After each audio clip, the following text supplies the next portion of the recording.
Deconstructing the Covered California 2026 income table.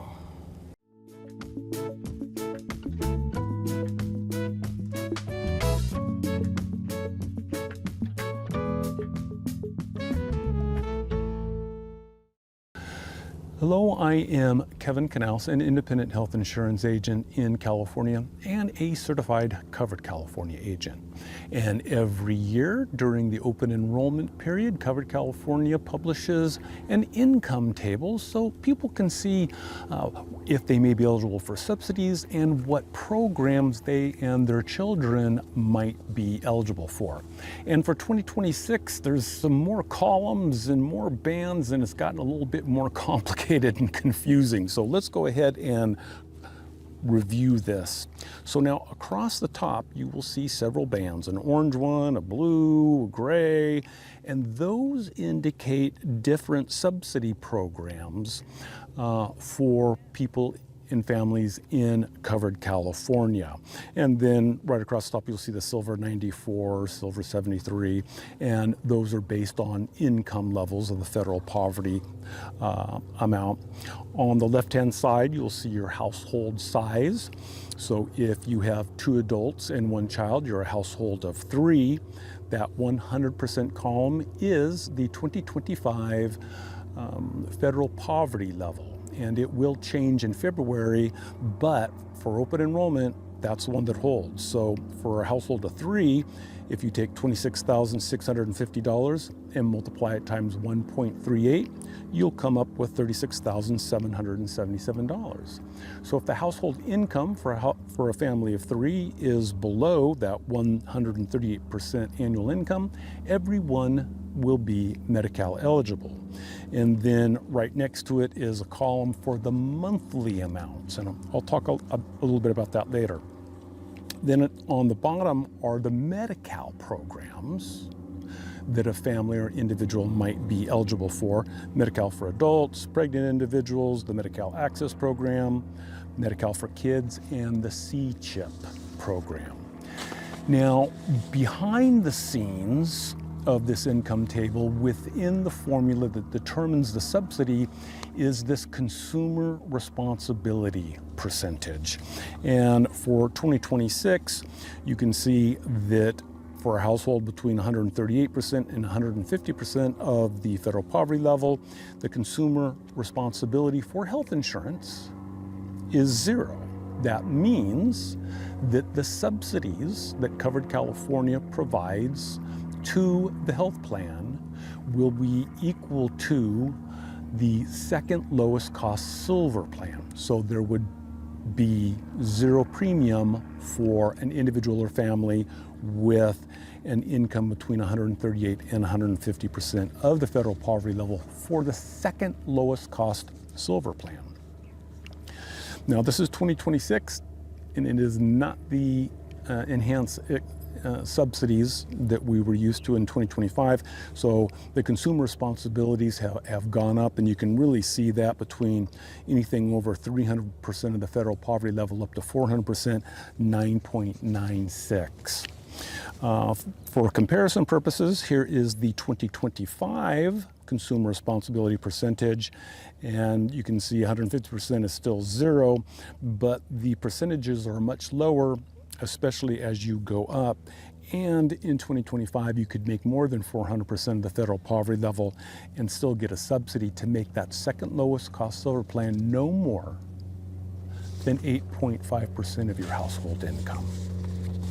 So let's zoom in on this one little section right here.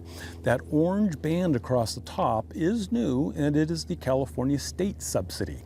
And that is some extra money the state of California is adding to the overall subsidy to make sure that people with low incomes are paying very little for their health insurance premiums, and then they added that column of 165%. It doesn't really mean anything for the consumer except that they will see an additional subsidy for that. And then that's also reflected in the Covered California programs, where they show the different FPL levels for different, like Silver 94. And then I've highlighted California state subsidy between 100 and 165%.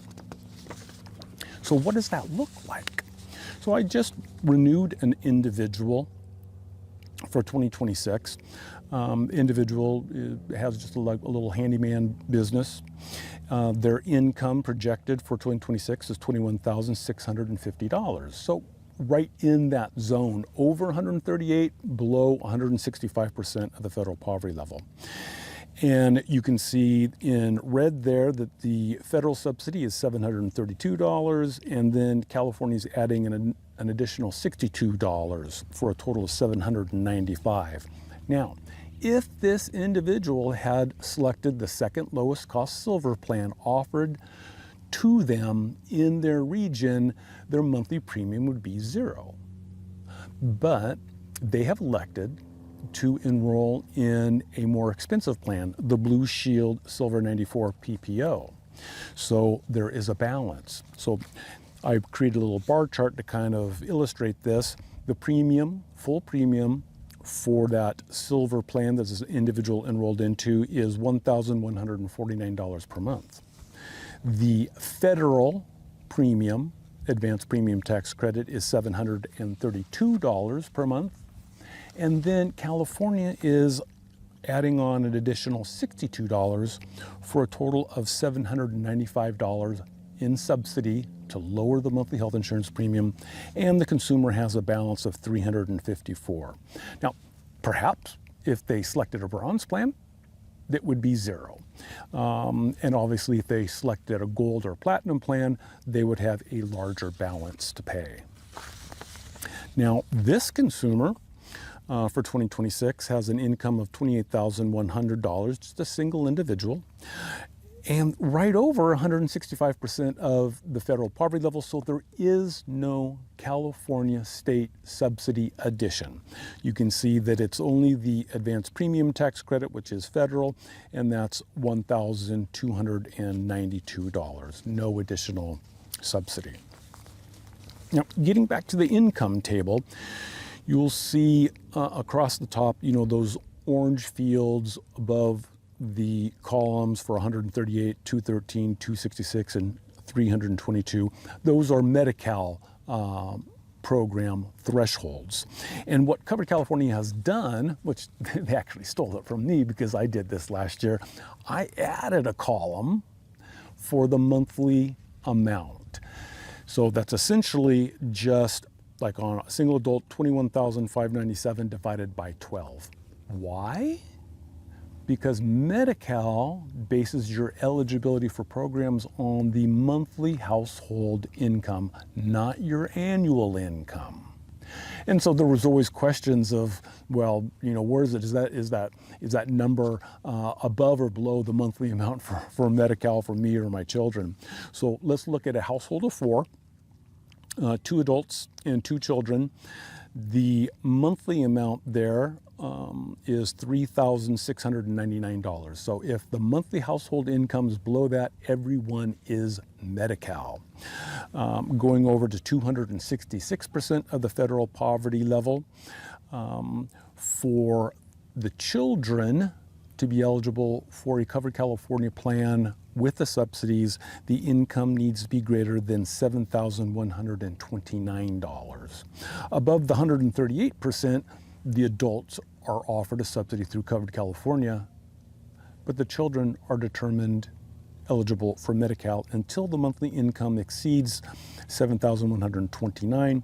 And then in the C-CHIP counties, Santa Clara, San Mateo, and San Francisco, children can be Medi-Cal eligible up to 322% of the federal poverty level, and that is a monthly income of $8,630.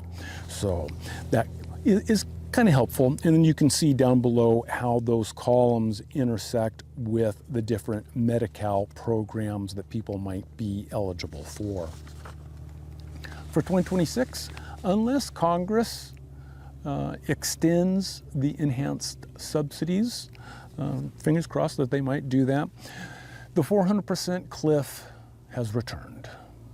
That means for a single adult, If you estimate your income over $62,600, there will be no subsidy. For a household of 4, over $128,600, no subsidy.